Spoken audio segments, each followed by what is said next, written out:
नमस्कार दोस्तों। तबाही तबाही तबाही, भारतीय शेयर बाजार में लगातार तबाही का रिकॉर्ड बन रहा है। ब्लड बाथ की नौबत है। आज भी जबरदस्त गिरावट के लाल निशान से भारतीय शेयर बाजार इतना जख्मी हो गया है कि करोड़ों निवेशकों के होश उड़ गए हैं। शेयर बाजार में गिरावट ने 28 से 30 साल पुराने रिकॉर्ड तोड़ दिए हैं। चंद शेयर्स को छोड़ दें तो पूरा बाजार लाल निशान से पटा रहा। बाजार बंद होने तक सेंसेक्स 1414 पॉइंट टूट चुका था। एक ही दिन में निवेशकों की गाढ़ी कमाई के लगभग 9 से 10 लाख करोड़ स्वाहा हो गए। जी हां, एक दिन में निवेशकों के 9 से 10 लाख करोड़ स्वाहा हो गए। मोदी के तीसरी बार सत्ता में आने के बाद से अब तक निवेशकों के लगभग 85 लाख करोड़ डूब चुके हैं।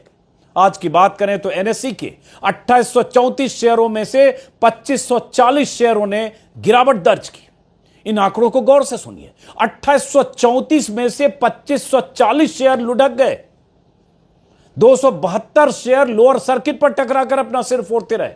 वहीं 740 शेयर 52 वीक के लो पर है, एक साल के न्यूनतम लेवल पर। एनएसई के टॉप 50 में से 46 शेयरों ने गिरावट दर्ज की। बीएसई के टॉप 30 में से 1-2 शेयर को छोड़कर सभी शेयर गिरावट पर है। यानी हर तरफ तबाही है, हाहाकार मचा है। 3 दशकों में जो नहीं हुआ वो बीते 3-4 महीनों में हो गया। आखिर ऐसी नौबत क्यों आई? भारतीय बाजार की मजबूती के दावे और निवेशकों की उम्मीदों पर क्यों पलीता लग गया? आमतौर पर गिरावट के 4 महीने बाद बाजार संभलने लगता है, यही उसका रिकॉर्ड रहा है। लेकिन इस बार तो संभलने का नाम ही नहीं ले रहा है, बल्कि लुढ़कने का रिकॉर्ड बन रहा है। आखिर क्यों? सितंबर महीने से बाजार ने डुबकी लगाने का जो सिलसिला शुरू किया वो रुक ही नहीं रहा है। ऐसी नौबत क्यों आ गई है? कब निवेशकों की गाढ़ी कमाई के डूबने का सिलसिला थमेगा? बाजार में इस तरह के ब्लड बाथ के बाद भी मोदी सरकार कुछ करने की स्थिति में क्यों नहीं है? मोदी के मित्र ट्रंप की पॉलिसीज की वजह से क्या मार्केट में इतना त्राहिमाम मचा है? और क्या ट्रंप जिम्मेदार हैं? क्या ट्रंप की नीतियों की वजह से वैश्विक मंदी के आसार हैं और भारत एक बार फिर वैश्विक मंदी की चपेट में बढ़ रहा है? ऐसे तमाम सवाल हैं जिनके जवाब तलाशते हुए हर रोज तमाम तरह की वेबसाइट्स और अखबारों में सैकड़ों पन्ने लिखे जा रहे हैं। दुनिया भर के मार्केट एक्सपर्ट तरह तरह की दलीलें दे रहे हैं, लेकिन कोई ठोस तरीके से यह बताने की स्थिति में नहीं है कि डूबते बाजार को उबरने में कितना वक्त लगेगा या डूबने का यह सिलसिला कब थमेगा। और इन सब के बीच प्रधानमंत्री मोदी का वो दावा जो लोकसभा चुनाव के पहले किया गया था, अमित शाह का वो दावा जो चुनाव के पहले किया गया था, नतीजों के पहले, कि नतीजे आने के बाद बाजार में पंख लगेंगे, आप खरीदना शुरू कर दीजिए। उन दावों के वीडियो बीच बीच में वायरल होते हैं जो मोदी की सत्ता को मुंह चिढ़ाते हैं, क्योंकि बाजार लगातार औंधे मुंह गिरता जा रहा है। आज भी वो वीडियो वायरल है। पहले एक बार वो वीडियो को सुनिए, मोदी के दावे को सुनिए, और उसके बाद कि आखिर बाजार की यह दशा क्यों है। और 4 जून जैसा आपने कहा, जिस दिन चुनाव का नतीजा आएगा, आप उस हफ्ते भर में देखना कि यानी भारत का स्टॉक मार्केट के लिए उसके सारे जो उनके प्रोग्रामिंग के जो प्रोग्रामिंग वाले सारे उनके थक जाएंगे। जी बिल्कुल। 16 बार इससे भी बड़े गोते स्टॉक मार्केट ने लगाए। इसको चुनाव के साथ जोड़ना नहीं चाहिए।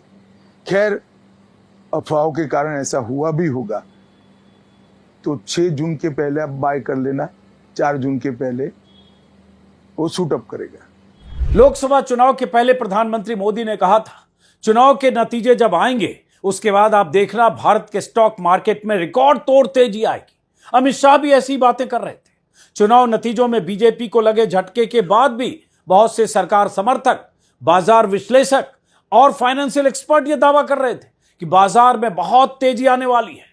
आने वाले 1 साल में बाजार नई ऊंचाई की तरफ जाएगा। बहुत सारे लोग 1 लाख का टारगेट दे रहे थे कि सेंसेक्स 1 लाख का आंकड़ा छुएगा और लोग मालामाल हो जाएंगे। इन्हीं उम्मीदों में बहुत सारे लोगों ने अपनी जमा पूंजी और अपनी कमाई का ज्यादा हिस्सा, कुछ लोगों ने म्यूचुअल फंड के जरिए और बहुत सारे लोगों ने शेयर बाजार के जरिए लगातार झोंका, क्योंकि उन्हें उम्मीद थी कि अब यह बाजार एक बार रॉकेट की तरह उड़ेगा, ऊपर की तरफ बढ़ेगा और 1 लाख का आंकड़ा पता नहीं कब पार करेगा। और इस रैली में कमाई के इस माध्यम से आप कहीं पीछे न छूट जाए, इसलिए बहुत सारे लोगों ने पैसा लगाया।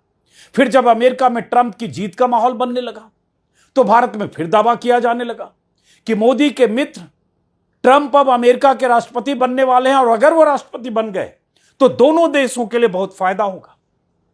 दोनों की दोस्ती का फायदा भारत के लिए आर्थिक तौर पर बहुत मुफीद होगा और बाजार में निवेशकों को बहुत फायदा होगा। बम बम हो जाएंगे सारे निवेशक। तमाम तरह की दलीलों के साथ बड़े बड़े लेख लिखे गए। निवेशक उन दलीलों के झांसे में आकर निवेश करते चले गए। लेकिन अक्टूबर से बाजार के गिरने का जो सिलसिला शुरू हुआ वो लगातार गिर रहा है, 5 महीने से गिर रहा है। एफआईआई विदेशी निवेशक बाजार से अपने निवेश समेटने लगे। भारतीय बाजार और शेयरों को ओवरवैल्यूड बताया जाने लगा। दलीलें दी जाने लगी कि इकोनॉमी के मुकाबले भारतीय बाजार काफी ओवरवैल्यूड है और स्टॉक्स काफी महंगे हैं, इसलिए अभी और करेक्शन की संभावना है। और यही होता है, जब बाजार गिरने लगता है तो सब दलीलें ऐसी करने लगते हैं कि अब तो ये गिरने जा रहा है, अब ये कब थमेगा। जब 85,000 पर था, गिरने लगा तो 80,000 पर थमेगा या नहीं, थमेगा तो फिर आगे बढ़ेगा, फिर 75,000 पर थमेगा तो फिर आगे बढ़ेगा। 75,000 का भी आंकड़ा नीचे टूट गया। कई विदेशी ब्रोकरेज फर्म ने दावा किया कि विदेशी निवेशक भारतीय बाजार से पैसे निकालकर चीन की तरफ रुख कर रहे हैं, क्योंकि चीन के शेयर बाजार में उन्हें बेहतर रिटर्न की उम्मीद दिख रही है।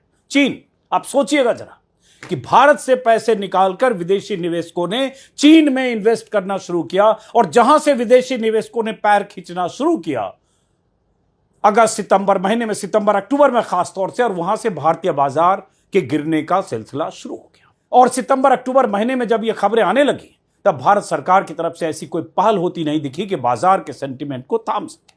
बाजार के जब गिरने की शुरुआत हुई तो मोदी सरकार की चुप्पी बनी रही। उधर ट्रंप ने जैसे जीत हासिल की और अमेरिका की सत्ता पर काबिज होने की तरफ बढ़े, भारतीय बाजार और हिचकोले खाने लगा। ट्रंप के सत्ता संभालने के बाद उनकी नीतियों और उनके फैसलों ने बाजार में अनिश्चितता पैदा कर दी और अब ट्रंप के फैसलों की वजह से ग्लोबल ट्रेड वॉर की आशंका ने बाजार को जबरदस्त तरीके से पलीता लगा दिया। पूरी दुनिया में हड़कंप मचा है। इस बीच भारत की तीसरी तिमाही यानी Q3 जीडीपी के डेटा को लेकर भी आशंकाओं ने शेयर बाजार को और तोड़ कर रख दिया। शेयर बाजार में मचे हाहाकार पर विपक्ष भी अब सरकार से सवाल पूछ रहा है। सपा अध्यक्ष अखिलेश यादव ने एक्स पर लिखा कि शेयर बाजार की गिरावट सालों साल का रिकॉर्ड तोड़ रही है। इसका सबसे ज्यादा बुरा असर आम जनता और मध्य वर्ग को पड़ा है। भाजपा की पक्षपाती आर्थिक नीतियों में जितनी गिरावट होगी उतनी ही गिरावट शेयर बाजार में भी होगी और डॉलर के मुकाबले रुपए के मूल्य में भी। निवेशक कहे आज का नहीं चाहिए भाजपा, ये अखिलेश यादव ने लिखा। और यह भी सच है कि डॉलर के मुकाबले रुपया लगातार कमजोर होता गया, रिकॉर्ड तोड़ता गया रुपया। और यह भी सच है कि नरेंद्र मोदी जब गुजरात के मुख्यमंत्री हुआ करते थे तब रुपए की गिरती सेहत को लेकर सबसे अधिक चिंतित हुआ करते थे। तरह तरह के भाषण देकर, तरह तरह के बयान देकर माखौल उड़ाया करते थे तब की सरकार का कि कैसे रुपया नीचे जा रहा है, कैसे डॉलर ऊपर जा रहा है। उनके वीडियो आज भी वायरल होते हैं और ऐसा लग रहा था कि मोदी जी देश के प्रधानमंत्री बनेंगे उस दिन से रुपया बहुत मजबूत हो जाएगा और डॉलर के मुकाबले कभी सिर नहीं उठा पाएगा। लेकिन हो क्या रहा है? कोई आश्चर्य नहीं कि 90 का आंकड़ा छू ले। 90 रुपए के बराबर अगर $1 हो जाए तो कोई आश्चर्य नहीं, करीब करीब हम वहां पहुंच चुके हैं। ये लगातार गिरावट, तो ये सारे बहुत सारे फैक्टर्स हैं। विपक्ष यही सवाल उठा रहा है। कांग्रेस ने भी अपने सोशल मीडिया हैंडल एक्स पर तंज कसते हुए लिखा है कि शेयर बाजार में रिकॉर्ड तोड़ गिरावट जारी है और नरेंद्र मोदी सो रहे हैं। शिवसेना सांसद प्रियंका चतुर्वेदी ने भी एक के बाद एक ट्वीट करते हुए सरकार पर कटाक्ष किए। सुबह मार्केट क्रैश होने की खबर आते ही उन्होंने एक्स पर लिखा कि वित्त मंत्री व्यस्त हैं और मोदी जी महाकुंभ पर लिख रहे हैं। इनकम टैक्स ये देख रहा है कि लोगों ने क्या खाया, क्या डिनर किया और सेबी लीडरशिप में बदलाव को लेकर बिजी हैं। कांग्रेस नेता श्रीनिवास ने तंज कसते हुए एक्स पर लिखा कि मोदी जी ने स्टॉक मार्केट में डंका बजा दिया है। क्या इसके लिए भी नेहरू जिम्मेदार है? क्योंकि देश में हर चीज के लिए नेहरू को जिम्मेदार ठहराया जाता है। शेयर मार्केट और भारत के प्रधानमंत्री में कंपटीशन चल रहा है। अलग अलग मंचों पर शेयर बाजार में रिकॉर्ड तोड़ बढ़त का दावा करने वाले मोदी, शाह और उनके समर्थक लुढ़कते बाजार पर चुप है। ना तो वो देश को बता रहे हैं कि शेयर बाजार क्यों गिर रहा है और न ही कोई आगे भविष्य की रूपरेखा बता रहे हैं। लोगों के अरबों खरबों कैसे स्वाहा होते जा रहे हैं ये कोई बताने वाला नहीं। और ये बाजार कब तक गिरेगा इसका तो अनुमान कोई लगा ही नहीं सकता। उधर मोदी जी हैं कि अभी भी इन्वेस्टर समिट में जाकर कह रहे हैं यही अच्छा समय है निवेश करें। अखबारों में भी खूब विज्ञापन छप रहे हैं, लेकिन मोदी जी ये नहीं बता रहे कि भारत से विदेशी निवेशक पैसा निकालकर चीन क्यों जा रहे हैं। हालांकि वो इन्वेस्टर समिट में अपने भाषणों पर तालियां खूब बजवा रहे हैं, लेकिन हकीकत नहीं बता रहे हैं। यहां निवेशकों का डर के मारे गला सूखा है। एक्सपर्ट भी बाजार गिरने के पीछे कई कारण गिना रहे हैं, तमाम तरह की दलीलें दे रहे हैं, और यही एक्सपर्ट का काम है। जब बाजार गिरने लगता है तो वैसी दलील, बाजार उठने लगता है तो फिर वैसी दलील। कुछ एक्सपर्ट्स का मानना है कि तीसरी तिमाही के जीडीपी के आंकड़े को लेकर आशंकाओं से बाजार क्रैश हुआ। वहीं सीएनबीसी के मुताबिक बीती रात यानी अमेरिका के शेयर बाजार में जबरदस्त बिकवाली की वजह से भारत में शेयर बाजार क्रैश हुआ है। यानी अमेरिका के बाजार में बिकवाली का असर भारत समेत दुनिया भर के शेयर बाजार पर पड़ा।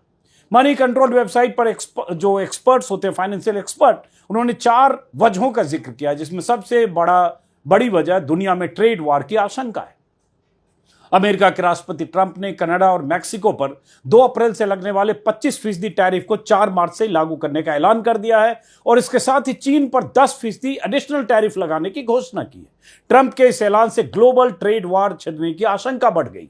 मनी कंट्रोल से बात करते हुए जियोजीत फाइनेंशियल सर्विसेज के chief investment strategist VK Vijay Kumar ने बताया कि शेयर बाजार अनसर्टेनिटी को पसंद नहीं करता, लेकिन ट्रंप के राष्ट्रपति बनने के बाद अनसर्टेनिटी बढ़ गई है। उनके टैरिफ ऐलानों का शेयर बाजार पर असर पड़ा है। ऐसा नजरिया बन रहा है कि ट्रंप इस बार टैरिफ का इस्तेमाल दूसरे देशों को धमकाने और अमेरिका के हिसाब से समझौते के लिए करेंगे।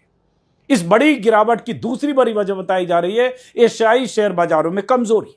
मनी एक्सचेंज के मुताबिक ट्रंप के चीन पर 10% अतिरिक्त टैरिफ लगाने के फैसले से एशियाई बाजारों में कमजोरी दिखी। हांगकांग के शेयर बाजार में बीते 6 सप्ताह में लगातार गिरावट जारी है।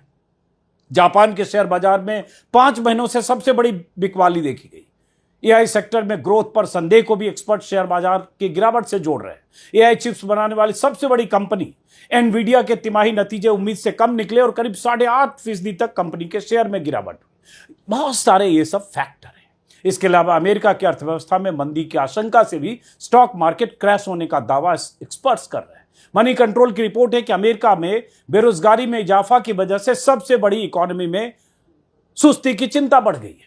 तो एक तरफ अमेरिका के फैसले और ट्रंप के ऐलान और मनमानी की वजह से दुनिया के दूसरे देशों में असर, और भारत में विदेशी निवेशकों का हाथ खींचना, इन सब की वजह से भारतीय शेयर बाजार में तबाही का सिलसिला 5 महीने से जारी है।